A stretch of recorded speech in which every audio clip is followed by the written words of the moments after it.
Listeners, are you ready for your monthly literary adventure? We now have the BFF Book Club. Join us each month to explore a new book. After reading, connect with fellow book lovers and meet the author in a live interview. Can't make it live? Don't worry. We'll send you the recording. You can find all the upcoming book club selections at www.bookishflights.com/read/BFF Book Club.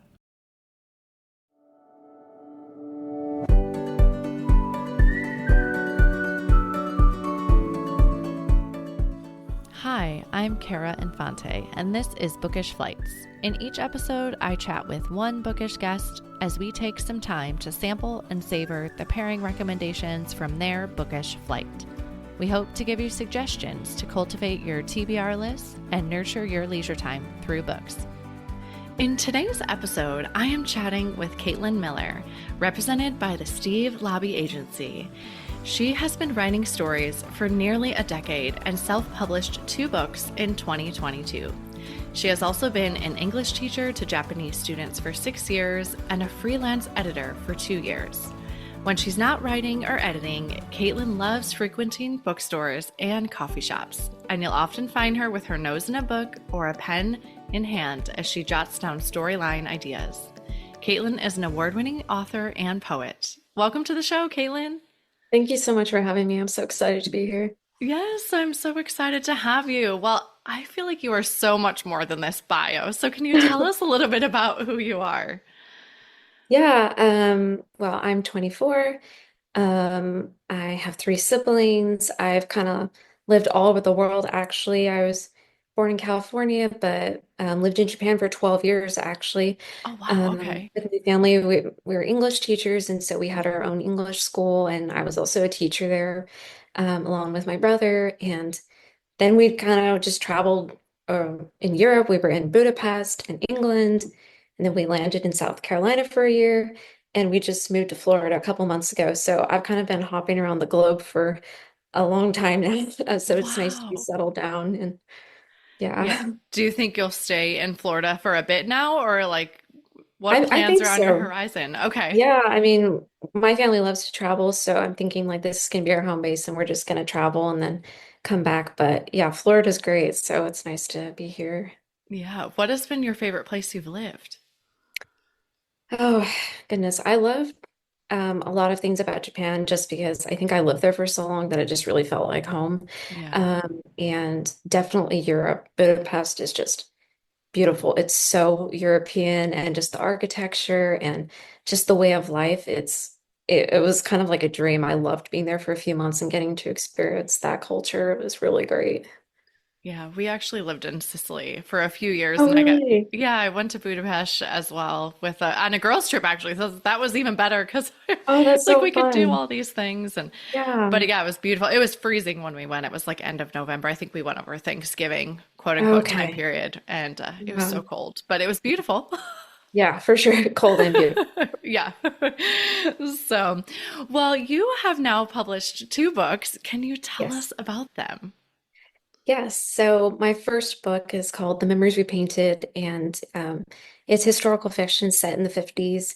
And it's about a young woman who had polio when she was a child, and as a result, has to live life in a wheelchair. And it's her finding her purpose, even with her limitations, and just because she can't get a regular job and all these things. And so, and she finds her purpose through painting and painting things that are really close to her heart and the memories that she makes through life, whether they're good or bad. And so it's her journey of kind of just self-discovery and finding purpose in suffering. So that is The Memories We Painted. And my second book, which I published that same year, in December 2022, is a World War II story. And it kind of has a couple like POVs, but one of them is like the sister is on the home front and the brother is on the war front. So it's kind of like both sides of the war, what it's like for a family having someone be in the war and that person being in the war. And it touches on different things, like of course, with war, there comes a lot of like emotional and mental baggage just from, Mhm. soldiers dying and losing comrades and stuff like that. but the format of the story is kind of like epistolary, so it's all letters and journal entries, which was such a fun Yeah. format to write. I absolutely loved it. It was a challenge, but it was really fun. Yeah, I love epistolary novels. Yeah. That's we had talked briefly before this about Amanda Cox, and she has come on and Yes. said catnip, right? Right, like books are her catnip, Yeah. and these themes and epistolary novels are just that for me. Yeah.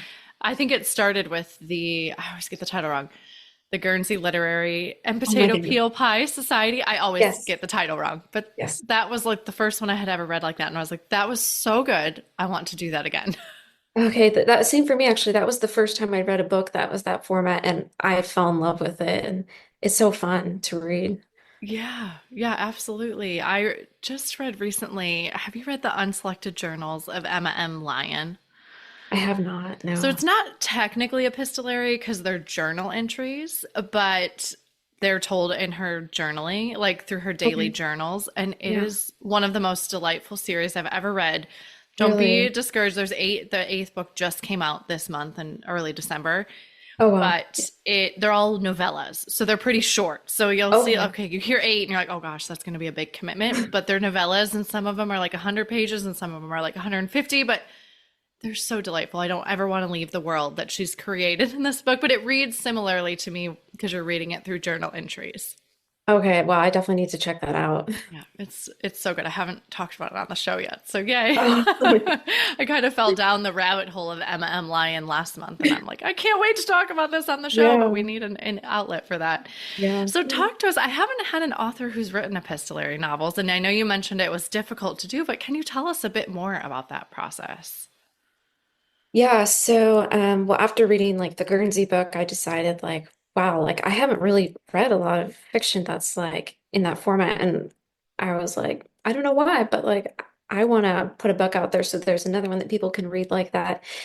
So I read that, and then there was a book by Amy Lynn Green. It was actually her debut novel, and it was also like a epistolary. And so I kind of actually used that book a little bit as a reference for like kind of how to do that format and Sure. like, headings to include how the format works. It was actually super helpful for me.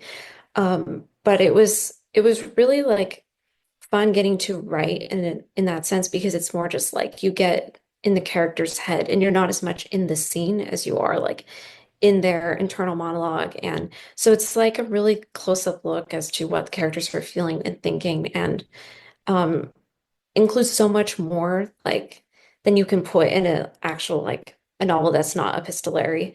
It was really fun just to be able to include all those things that you maybe don't have space for in a regular novel, like all the journal entries and um, letters back and forth and stuff. But yeah, it was really fun to write, and I honestly think I want to write another epistolary like book in the future, just because I don't know, it's just such a unique format, and it feels so like appropriate for historical fiction because that's how people communicated. They did telegrams, they Yeah. did, handwritten letters, so it feels so true to the time period. Yeah. So did you, as you were writing, were you like thinking about the scene, but then you pulled back and you're like, okay, how would the character be writing this? Like, did you have to think about it in like two separate ways as you were writing? Yeah, yeah, I Okay. definitely did. And actually a lot of it came super easy just because I'm like, especially like the journal entry scenes and like letter writing because I love to journal and I still handwrite letters to my friends. It's just such a fun thing to do. But especially like the war scenes, I wanted to kind of immerse the reader in the scene, but like I had to figure out how to tell it without like narrating each event as it's Sure. happening. Like it had to kind of be a recap of what happened, but I still had to make it interesting and like immersive. So that took a little bit more work, but honestly, like just the whole book came together super easy, which was really surprising. Just because I thought like, oh, this is going to be so hard, and it was when I was editing it, but the first draft was really smooth. I was going to ask that if you're a letter writer, because I feel like that's a practice that people don't do too much anymore, right? Like I can honestly say there's no one that I write letters to unless I send a birthday card. I'll, maybe write a couple sentences in there. But, I Yeah. imagine that that would be a very hard process for me because I don't write letters on a regular basis anymore. Yeah. Yeah, I mean, I just love handwriting letters. Actually, I like am pen pals with one of my best friends who's also a writer, and just it's so fun getting like something in the mail that's not a bill or something you don't want to get. And it's like, oh, Yeah. there's no like special occasion for it. It wasn't my birthday, it wasn't a holiday. It was just I'm thinking of you, wanted to take the time to handwrite you something. So it's just like I'm a very sentimental person. I love stuff like that. So it was fun to put that in my writing as well. Yeah, I agree. Mail is so fun to get. I try to get things for my kids, right, to find fun things, or my Yeah. mom for any like little holiday, right? Valentine's Day, she'll pop a $5 bill in an envelope with a little, Yeah. and my kids love getting that. You know, it's Yeah. $5. It's the littlest thing, but they love it because it's something Yeah. for them, and Yeah. mail is fun. Yes. So that was our yellow tape letters. So what did you learn about yourself through writing? Oh goodness. I think just that there are honestly so many lessons that I've learned throughout life that I didn't even realize until I had my characters go through the similar journeys and have them learn it. And I realized like, wow, I didn't realize I had learned like this lesson about, this certain struggle until like I wrote it down and could have the characters come to the point where they learned it themselves.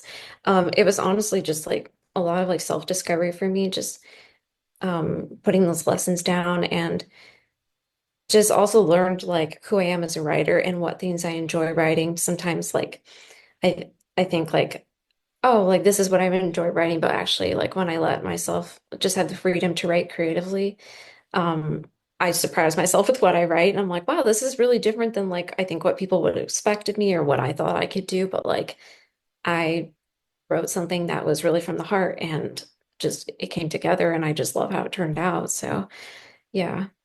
So while we're on the yellow tape letters, what do you hope readers would ponder as they're reading this book, or what themes do you want them to think about? Yeah. Themes, definitely one of the themes that I really tried to stress in this book is having like healthy family relationships and like a brother-sister relationship. I really wanted it to just be something that was like you don't, I guess, see in a lot of fiction nowadays. Like, there's a lot of books where like the siblings hate each other, or just everyone's like at each other's throats. But I wanted to like show what a good like brother sister healthy bond looks like, and just hopefully that would be like an encouragement for other people to keep working in the relationships with their siblings. And when you have conflict, like one of the main characters has a lot of like conflict with their grandfather, and just how do you work through that and not pull apart from each other but come get closer to each other because of that.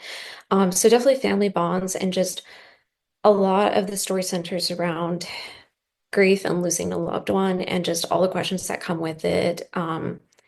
Like how can a good God allow, suffering or someone to be taken so young, and how do you process that and not be bitter and just like find peace. And so a lot of it is just a lot of self-reflection about things relating to grief and family and love and just all during wartime. So it's all very raw emotions. And so, yeah, those are definitely things that I hope that the readers will ponder on and hopefully, learn something from or relate to in some way. Yeah, those sound really important because I think that's so true, right? I mean, we know this life is not always going to be easy, right? And we're going to be faced with very difficult things in our life. And I don't think there's anything wrong with maybe questioning, like, God, why did you let this happen? Yeah. Um, but drawing closer in your relationship to Him in that process, Yes. right? Like, it's Yes. really, um, we're not going to get out of here without any struggle. Yeah. Yes. It's very true. Yeah. So, well, what was there a book that you read as maybe you were younger or as you become an adult that made you want to become a writer? Um, yes. So basically, I think when I was 13, I was gifted a book set. It's kind of like it's not necessarily fantasy, but has fantasy vibes, and it was a whole series by Brian Davis. And that was, I feel like, the first time I'd really gotten into reading and discovered, like, wow, I love that you can take just, you know, words and put them in a sentence and tell a compelling story that, like, puts you on the edge of your seat and makes you want to keep reading. And I just distinctly remember falling in love with writing then. And after that, I kind of just started writing. I wrote some stories that will never see the light of day because they're, yeah, I was The books 13. that live under the bed. So, Yeah, so that really got me into writing. And yeah, since then, I've kind of just been writing since I was 13 and didn't self-publish till I was, how old was I in 2022? Well, I guess I was yeah. 22. Yeah, 22. And just kind of learned how to write, really studied the writing craft a lot, read a ton of books, and just, it was just a whole like period of how do you write? How do you tell a story? What makes a story? And what stories do I want to tell? Yeah. That's amazing. You're so young and you've already had two books come out. And I imagine that two books in 1 year that you were extremely busy Yeah, during I don't that know how I time. did that. Like, I don't think I'll ever do that again, but like somehow I did it. And yeah. Yeah, I was like, when you said that had that covered that earlier, I was like, gosh, she must have been really busy that year. And even before that, right? Just to get everything to come to fruition. Yeah. Yeah, I don't know what was going on in my life at that point, but like I guess I had the time to do that. I do not now, but I'm glad I Yeah. did back then. So, well, have you been working on any new books or any new projects? Yes, actually, I just finished writing a short story called The Great Poet, and it's coming out in January for my newsletter subscribers. So Okay. I'm really excited about that. And I've written another full-length novel and signed with an agency, so I'm on submission right now and waiting to hear back from some publishers that we sent it off to. I'm hoping I can get that book contracted and traditionally published. Yeah. Yeah, I have that project, and since it's finished and I'm just on submission, I've started writing my fourth novel. Okay. Um, so yeah, I've got some projects in the work. Well, congratulations. That's Thank you. amazing. Thank you. Yeah, I'm really excited. Yeah. Well, let's switch gears a little bit and let's talk about who you are as a reader. So, what type of books or genres do you enjoy reading? My favorite would definitely be historical fiction, and that's what I write. It's just my first love. And I read a ton of historical fiction. I also read other genres. I really enjoy like a good thriller or mystery book, um, and some like contemporary books, but I would say like my favorites would be historical and like thrillers and mystery books. Yeah. My go-to is historical fiction as It's so well. good. Not like nothing beats it. I know. I just discovered this year, over the past few months, like historical romance. I've really never read any Oh, that were yeah. like specifically historical romance. I mean, obviously there Mhm. might be a thread of romance in a historical fiction, but and they've been kind of a fun twist on the historical, transport you to a different time period. And Yeah, for sure. I love historical romances as well. They're really good. yeah. So how in your busyness do you find time to read? I don't know because like I am a very busy person and I just like on Goodreads I set a goal to read 100 books in 2024 and I actually ended up reading 117, I think. Nice. And yeah, I don't know how I find the time. I think just before I go to bed, I usually just to wind down, I just read a book and like on my Kindle for like maybe half an hour and I don't really read throughout the day just because I'm working or writing. So I guess just 30 minutes a night allows me to do like 100 plus books a year. I'm a fast reader, so Yeah. Yeah, I was just thinking about that of, listeners, we're recording here in December. And so the year's coming to a close. And I was thinking about, like what, maybe typing up something about like how to fit more reading into your day or, reading one more book next year than you did yeah. this year. And I think just making it a regular practice. That's what I keep coming back to is like just having that be part of your routine. Like you start your day or you end your day with reading and you do what you can, and I think you'll Yeah. surprise yourself being consistent. Yeah, absolutely. Yeah. Well, you have been so gracious to bring three books with you today for a book flight. Can you tell us how you chose these books? Yeah, so the three books I chose all have to do with either physical disability representation or mental health representation. And those kinds of books are really close to my heart. And so I just wanted to take some time and talk about them. And if you haven't read them, share them and hopefully give you like a good book recommendation that you will enjoy. Yeah, we haven't had this book flight on the show, so I'm really excited. What's the first book you brought today? Yeah, the first book is called An Hour Unspent by Rosanna M. White. It's a World War II story about a young woman who is a clockmaker's daughter and during the war, and the other main character is a guy. He used to be a street thief, but now he's using his talents to help the nation. And I chose this book because the main character, this was the first time I'd ever read a book that had a main character that had a physical disability. And the female main character did. And it just really like made an impact on me and stood out to me because um, just because that is, I don't know, maybe it's not rare to find in fiction, but at the time it was like I hadn't noticed it in fiction. And just having a character that isn't perfect, that has struggles, um, and has like physical struggles, not just like, mental health struggles, which are of course important, but having like a physical disability really stood out to me. And I think it just made the book like deeper and more impactful for me and could just relate to that character, especially now more so than even then. But at that time, my sister had a chronic illness and just had chronic pain. And so, like, that stood out to me just because I could relate with some of the character struggles, watching my sister go through her own health struggles. So, Yeah. I imagine there's an element of like how when you can get behind the character, right? You're like rooting for them and you're like praying that they'll overcome their obstacles. I imagine it kind of, attaches you to the character a bit more as oh, well. yeah, for sure. It makes it more of like an emotional journey. And I get really invested. I'm just Yeah. like rooting for the character. Invested. That's the word I Yes, yes. was going for. Yeah. Absolutely. So, and then it's what a unique premise about like the street thief though too, who like turns good and is helping the nation. It sounds a really fun book. I haven't heard of this one. Yeah, and it is a historical romance, so you might enjoy it actually. Yay. Okay. Yeah. Awesome. So that was An Hour Unspent by Rosanna M. White. What's the next book you brought today? The next book is called He Should Have Told the Bees by Amanda Cox, who we love and we've talked about. Yeah. It's like a contemporary Christian fiction book about a young woman who's a beekeeper and struggles with intense anxiety. And there are other like aspects of the story, and there's another POV, but the one that I like wanted to talk about was the beekeeper.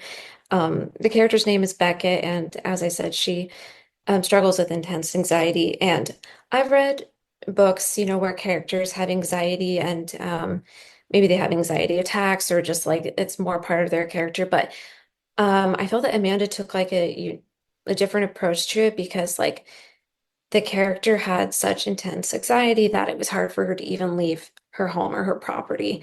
And I've just never read a book that took it to like that level before. And you could see how the character was fine when she was in her comfort zone and where she felt safe. But if she had to leave that, it was like really hard for her. And I just thought like that was really like relatable in a lot of ways for people. Like we feel safe where we're comfortable, but then if we have to get put outside of our comfort zone, we realize like all our fears come to life. And so it's like the character's journey of just overcoming those fears, learning that like we don't have to stay trapped by our fears. We can be set free from them because we have the Lord and like his freedom.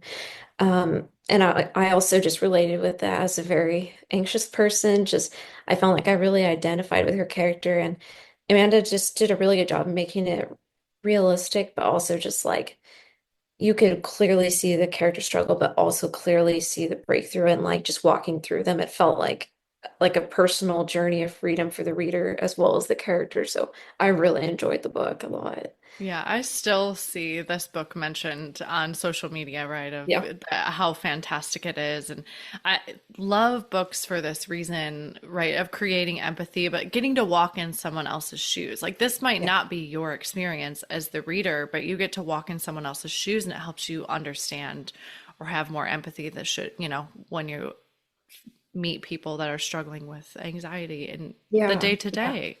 Yeah. Absolutely. So, yeah, it's a fantastic book. So that was He Should Have Told the Bees by Amanda Cox. And then what's the last book you brought today? Yeah, so the last book is actually my book, which I mentioned at the beginning, Yeah. The Memories We Painted, and it has a physical disability rep, which is why I wanted to talk about it. I kind of gave a brief summary of it, but just to recap, it's set in the Yeah. 50s. It's about a young woman who has was diagnosed with polio as a child, and now she lives life in a wheelchair and kind of just has to learn to find purpose when her life looks so much different than she expected or hoped. And how can she still make the most and feel fulfilled despite her limitations? So she discovers she actually has a talent with painting, and so that's becomes how she just finds fulfillment in life and purpose through her pain as by painting. Um, and this story was just very close to my heart. Also, well, one, because I wrote it, so it's very close to my heart. And two, it was physical disability reps and stories are just like very important to me and impactful to me just because I shared a little bit that my sister had chronic illness. And so I dedicated this book to her.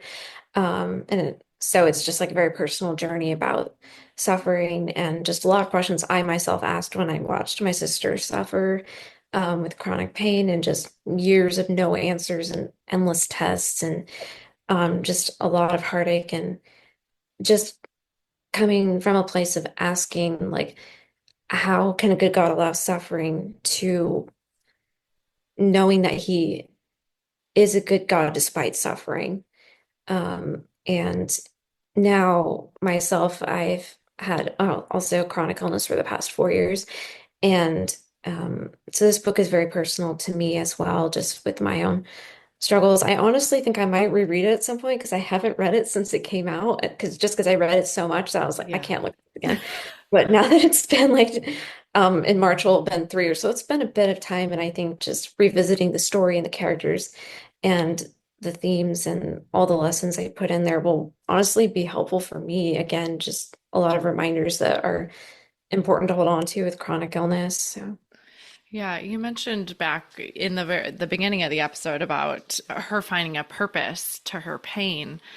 And I think that that is such, at least for me, I have found that that has been such a crucial element for me to understand and to come to God of like, I don't know what what you're trying to teach me here, but I know you're trying to teach me something. So help me see the purpose to this. And I'm able to kind of flip the switch in my brain of like, yeah, this really stinks. I don't want to do this, or I'm kicking and screaming, I don't want to go here. But God, I know you're trying to teach me something. Like it almost gives a little bit of peace to the situation of, whatever yeah, we're no, being faced absolutely. with. Yeah, absolutely. Well, it sounds like in all these books too that the instead of just the physical disability or the mental health representation, like being told from like a third party, right? Of like, this is a character in the story that's in a wheelchair or whatever is the disability, that it's told from the like point of view of the main character, which I think is different than a lot of other reads. Yeah, yeah, absolutely. That was something that was also really important to me when I was writing. Like I wanted to have it come from the main character. That way readers can understand like just what it's like, even if they, especially for people who don't have chronicles or don't have disabilities or, mental health struggles. I'm I'm positive there's someone in their life that does have, Yeah. this and some form of disability, and sometimes it's hard to understand or have empathy when you don't fully like you haven't gone through that yourself or experienced it. So like one of my biggest hopes and prayers for the book was that this could be a tool and a resource for people just so they know, okay, maybe I haven't felt this pain, but like I can be there for this person in this way, knowing what's helpful to say, what not to say, or just get a glimpse kind of what it's like to deal with some kind of disability, um, and just have it all come from the main character and not like, a side character or something like that, just really getting in their shoes. Yeah. Yeah. Because you're getting their point of view, right? And you're Yeah. getting their, like, you're understanding so much more from just being Yeah. told on the outside. Yeah.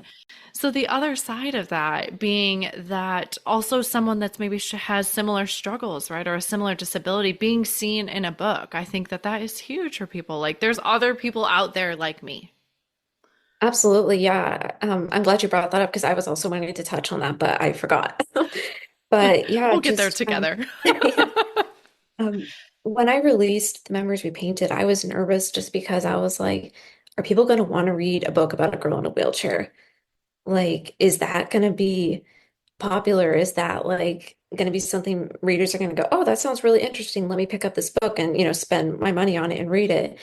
But I just really surrendered that to the Lord. And after the book came out, I had some people reach out to me and tell me like, I've had to live my whole life in a wheelchair and I've never read a character who is also in a wheelchair. And I just wanted to tell you, like, I felt so seen and so understood. And like, I've never felt that in fiction before. And just other people who had lost siblings or just wrestled with a lot of questions around grief and finding, purpose in the pain. Like, I was just blown away by it and just so thankful that like, the Lord gave me the courage to publish the story and well, gave me the idea and the ability to write it to begin with.